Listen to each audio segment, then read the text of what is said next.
ৰোহিণী ৰাজখোৱা ছাৰৰ বিদায় সম্বৰ্ধনাৰ দিনটো আমাৰ বিদ্যালয়ত এনেধৰণেৰেই পাৰ কৰা হৈছিল।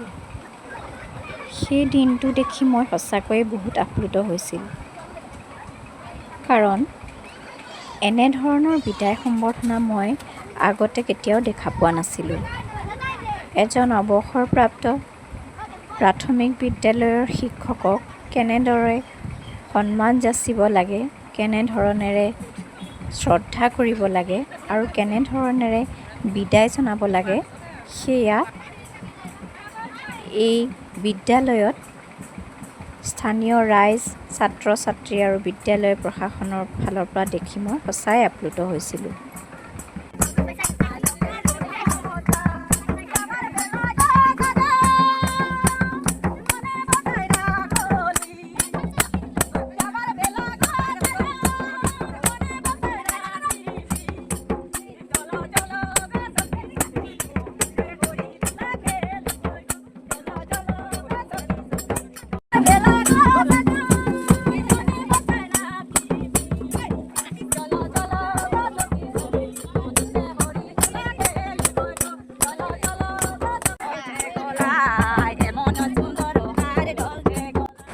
এনেধৰণেৰে আধা বাটৰ পৰাই ছাৰক আদৰি আনি তেখেতক বিদ্যালয়ৰ গেটতে এনেধৰণেৰে বহুৱাই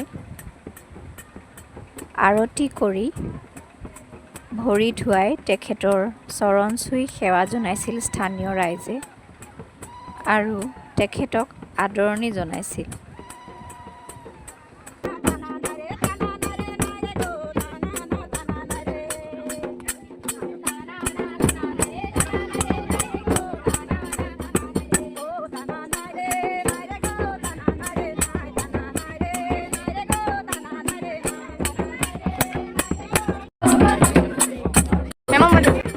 ইয়াৰ পিছতে তেখেতক এযোৰ নতুন সাজ দি সেই সাজযোৰ পৰিধান কৰোৱাই তেখেতক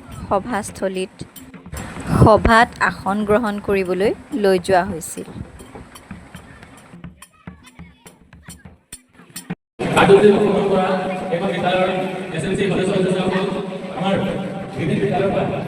অনুষ্ঠানটোৰ আঁত ধৰিছিল আমাৰ প্ৰজাবস্তি প্ৰাথমিক বিদ্যালয়ৰ প্ৰধান শিক্ষক সন্তোষ পূজা ছাৰে আৰু বিশিষ্ট অতিথিসকলক তেওঁলোকৰ আসন গ্ৰহণ কৰোৱাই তেওঁলোকক একোখনিকৈ ফুলাম গামোচাৰে সম্বৰ্ধনা জনোৱা হৈছিল।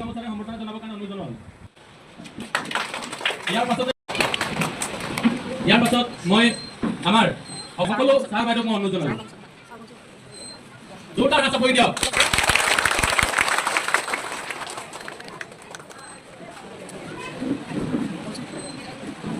ইয়াৰ লগতে মই আজিৰ কাৰ্যসূচী আমাৰ সভাপতি মহোদয়ক মই আগবঢ়াইছোঁ। মই আশা কামনা কৰি আজি এই সভাখন পৰিচালনা কৰা শিক্ষাৰ্থী অভিভাৱক ছাত্ৰ-ছাত্ৰী সকলোকে আজিৰ সভাৰ উদ্দেশ্য ব্যাখ্যা কৰে আমাৰ বিদ্যালয়ৰ প্ৰধান শিক্ষয়িত্ৰী শ্ৰীযুতা বীণা দেউৰী বাইদেৱে।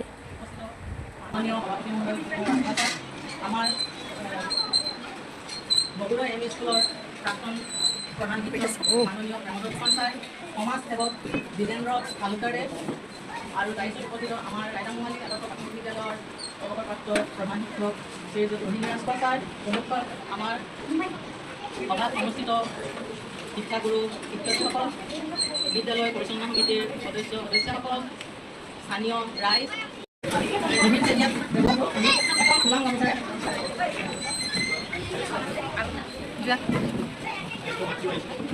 আমাৰ ছাৰৰ জ্যেষ্ঠ ভাতৃ তেওঁক এখন ফুলাম গামোচা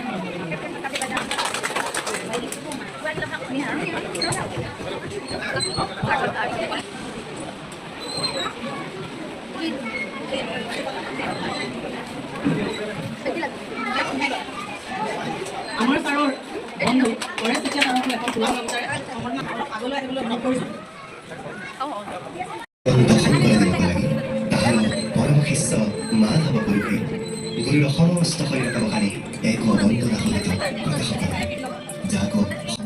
সভাত প্ৰথমতে এটি গুৰু বন্দনা পৰিৱেশন কৰে বিদ্যালয়ৰ প্ৰাক্তন ছাত্ৰীয়ে।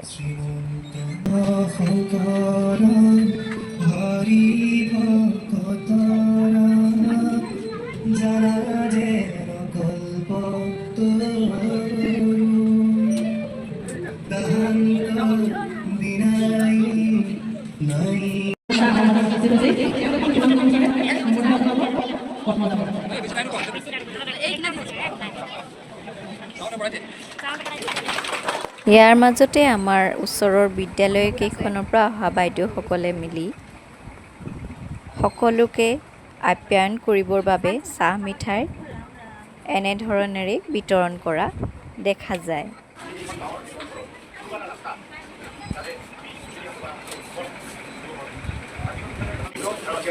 আমাৰ পানীখোৱা মণ্ডলৰ সমন্বয়ক শ্ৰীযুত কল্যাণ কুমাৰ দিহিঙীয়া ছাৰেও ছাৰৰ ওপৰত এটি সৰু কবিতা পাঠ কৰে।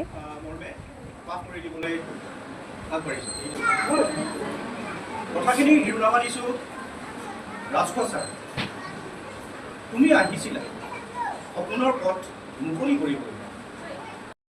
ময়ো ইয়াত ৰাজখোৱা ছাৰক এবাৰ দেখা দিবৰ কাৰণে আহিছিলোঁ, কাৰণ আপোনালোক সকলোৱে জানে যে আমি ৰাজখোৱা ছাৰক আজিৰ পৰা নহয় কত বছৰৰ পৰা চিনি পাওঁ।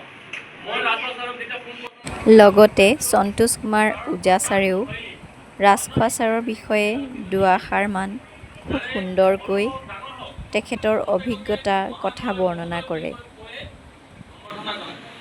মাতে গলি গলি পোহৰ বিলোৱা মহান গুৰু তুমি, কৃষ্ণ ফলকৰ নিৰ্মল নমকা জ্বলোৱা জ্ঞানৰ চাকি, কিনো স্পন্দন কিনো গুঞ্জন উঠলি উঠিছে মোৰ মনতে আজি।